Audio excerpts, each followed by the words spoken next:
Coming up, a family tells 6 News they've been affected by multiple homicides in roughly a year's time. Now veterans are being recognized with a sports facility named in their honor. 6 News. Coverage you can count on starts now. Good evening and thank you for joining us. I'm Stoker Wyzorek. We have breaking news of a fatal motorcycle crash in Cambria County. Dispatchers tell us a vehicle and motorcycle collided at the 1200 block of Devo Street in northern Cambria. They say it happened around 6:45 p.m. this evening, and while it was still daylight. Dispatchers are confirming that the coroner has been called to the scene. Stay with 6 News on air and online as we continue to follow this developing story. Now, the family of a victim in a recent alleged homicide in Johnstown says this is the second time in just over a year that a homicide struck in the family. Brock Owens talks to a family member about the effects these incidents have on them and their push for justice in one of those cases. Brittany Rummel, Lionel Mickens, and a dog were found shot to death in the house behind me last year, officials say. And a family member of Rummel says the family was once again torn apart with the death of Caleb Bepler outside of a Cambria City bar in June. 21-year-old Caleb Bepler was shot and killed outside Liquid Currency Bar in Johnstown in June this year. He was a very big part of my grandchildren's life. What this has done to my family and my grandbabies. My grandbabies are hurting, and then of course that hurts me even more. The alleged shooter, Dirk Jones, was taken into custody in New Jersey on Thursday, authorities say. Bepler's grandmother, Tammy Winkleman, says her niece, Brittany Rummel, was also shot and killed at 36 years old in a Hornerstown home on Pine Street late April last year, along with 61-year-old Lionel Mickens and his dog, Daniel. An arrest has not been made in that case yet, and Winkleman says the family is asking for help from the community. Somebody knows something out there. We have her all over the billboard. We have a reward. The Mickens family has a reward. Winkleman says she also wants help from Hornerstown residents in making the community safer. We want to get our town back. It's a shame that we have to walk down the street and worry about being hit by a bullet in our little town. We want justice. We need justice. Please, I'm begging everybody that knows my family to bring Brittany Rummel her justice. Please help us. Please tell what you know. Please. Please get my family justice. Family says they're hoping for an arrest soon in the Pine Street shooting so that they can finally lay these cases to rest. Reporting in Cambria County, I'm Brock Owens. 8 fire companies from Center, Clearfield, and Clinton counties had their hands full battling a house fire this weekend. The home is located on Old Route 220 Road in Boggs Township near Milesburg around 5:25 Friday evening. Take a look at these photos here. You can see the fire got to spread across the entire house, and it destroyed a car inside the garage and a camper in the driveway. The cause of the fire and if there were injuries remains unclear. Stay with 6 News on air and online as we work to learn more. Well, after a dry stretch for the overnight hours and also into early Monday, it looks like as we head into Monday afternoon, there could be a chance of a couple of spotty showers and thunderstorms redeveloping. Overall humidity levels a tick lower, 63 degrees at 7 a.m. Not a bad start to the day for the commute into work.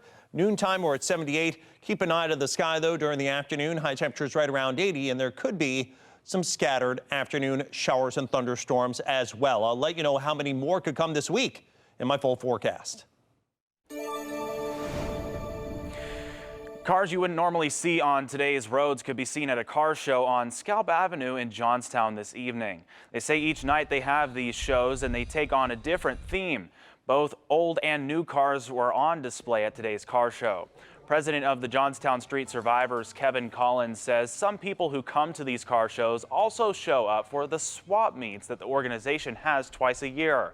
Collins says the meets take place in February, close to when the Super Bowl is held, and August in Evansburg.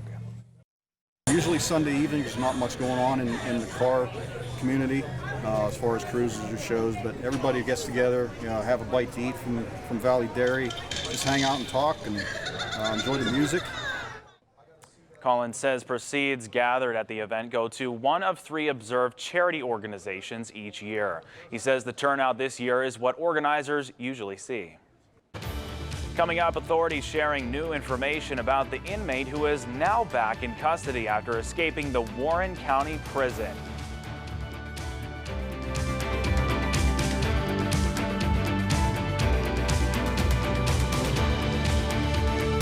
This is 6 News at 11. Coverage you can count on. A 10-day manhunt to find a, quote, dangerous prison inmate in Pennsylvania is now over. Michael Burnham is back behind bars after he managed to escape from the Warren County Jail on July 6th. Authorities expressing much relief as the investigation continues. Shelley Malashi has the latest. I am very happy to be standing here in front of you to announce the capture of Michael Burnham. An inmate with military experience and survivalist skills is back in custody after he was captured in a wooded area on Saturday. Michael Burnham was caught shortly after a local couple called the police tip line to report a suspicious individual in the area. According to the report, after hearing their dog barking near the back of their property, the couple rode over in a golf cart, found Burnham, and asked him what he was doing there. His reply? Camping. The couple then drove away and immediately called police. You all had a hand in that by getting the word out and making sure that people knew what he looked like, who he was, and that they needed to call us right away, and they did exactly what we asked. During the 10-day search, on Thursday, police found stockpiles of supplies, including clothing, food, and other items in a wooded area near the city of Warren. They believe Burnham used. Police say Burnham did not have any weapons in his possession when he was captured. We did link him to those with DNA, and we knew that he had potentially accessed some survival equipment. To kind of close the loop on one of the reasons that we thought he was armed, and he was not. Right now, authorities are continuing to investigate whether Burnham had any assistance while he was on the run. I'm Shelley Malashi reporting. Now, your severe weather Team 6 forecast. Well, after a nice end to our weekend, it looks like it does remain drier overnight into our Monday morning, so the commute should be okay. But by afternoon, there are some spot thunderstorms that could go into Monday evening. And then, yes, it does look like it turns a little bit more unsettled for the remainder of our work week. Now, by next weekend, could turn drier once again, maybe some highs in the 70s. So outdoor plans, looks like all systems go from this vantage point about 6-7 days out. But the Futurecast overnight says it's pretty quiet, actually, as we start the day.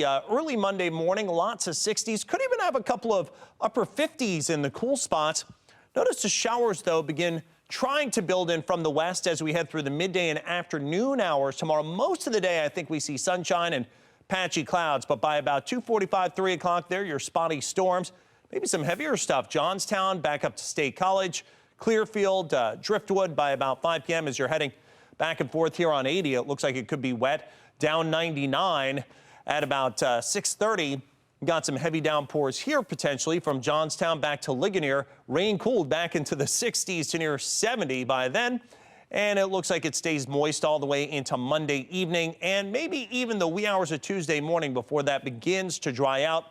And then maybe some more showers and thunderstorms could return for the second day of the work week and maybe for the third and the fourth. So anyway, let's get right into the forecast overnight tonight into early tomorrow morning.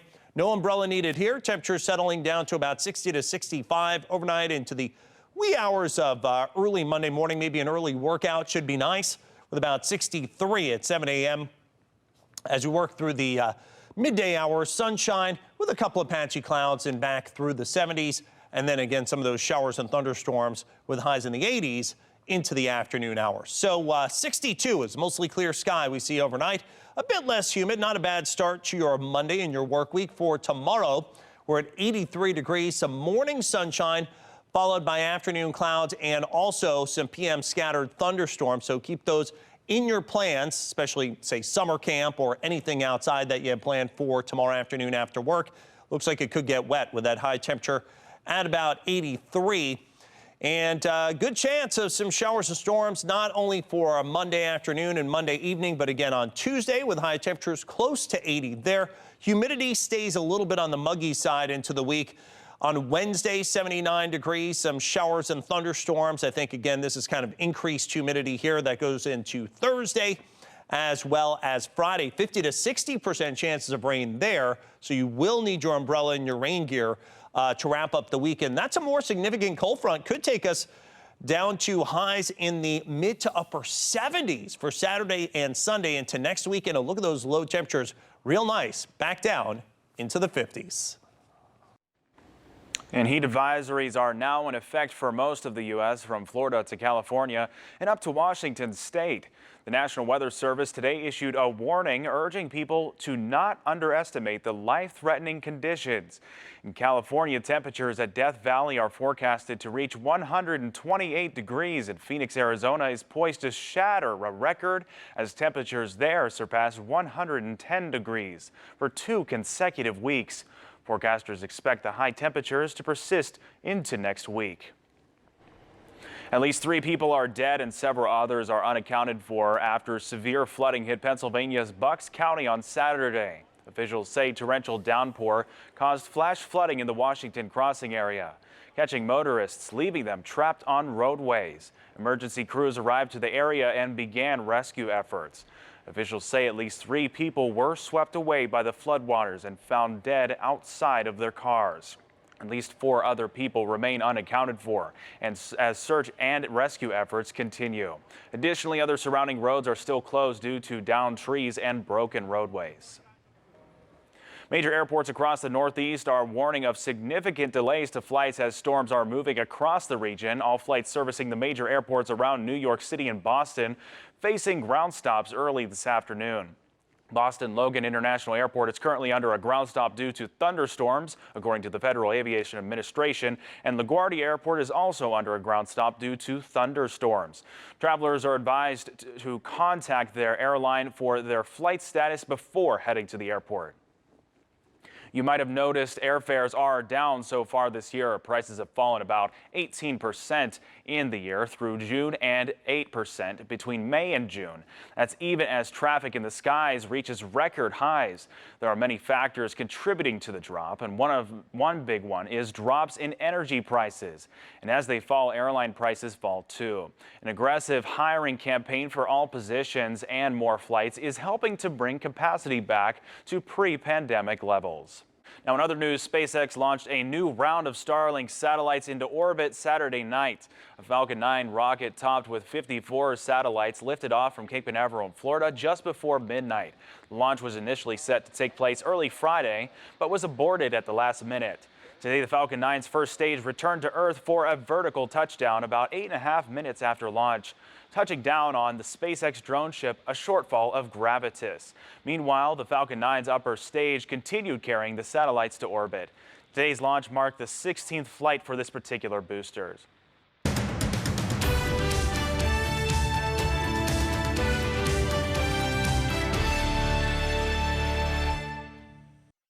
Well, for back to work on Monday, it looks like it's mainly rain-free as we start the day, and humidity levels not too bad. Maybe open the windows on the way to work with 63 at 7 a.m.